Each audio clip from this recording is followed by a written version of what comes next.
السلام علیکم ورحمۃ اللہ وبرکاتہ۔ اللہ کے راستے میں سونا چاندی خرچ کرنے سے بھی بہتر عمل آپ صلی اللہ علیہ وسلم نے ہمیں بتایا ہے۔ صحیح مسلم میں ہے، حضرت ابو درداء بیان کرتے ہیں کہ نبی کریم صلی اللہ علیہ وسلم نے فرمایا، کیا میں تمہیں ایسے بہترین عمل کے بارے میں نہ بتاؤں جو تمہارے ہاں بہت زیادہ پاکیزہ، تمہارے درجات میں بہت زیادہ بلند کرنے والا، اور تمہارے لیے راہ خدا میں سونا اور چاندی خرچ کرنے سے بھی بہتر ہے،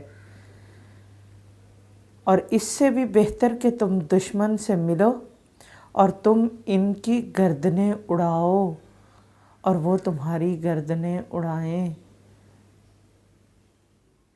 صحابہ نے عرض کیا، ضرور بتائیے۔ تو آپ صلی اللہ علیہ وآلہ وسلم نے فرمایا کہ وہ اللہ تعالیٰ کا ذکر ہے، اور ویسے ہی ذو الحجہ کے پہلے 10 دن اور ایام تشریق تک اللہ تعالیٰ کا ذکر کثرت سے کرنا چاہیے، اور عام دنوں میں بھی ہم اللہ کا ذکر کثرت کے ساتھ کر کے خوب نیکیاں سمیٹ سکتے ہیں۔ السلام علیکم ورحمۃ اللہ وبرکاتہ۔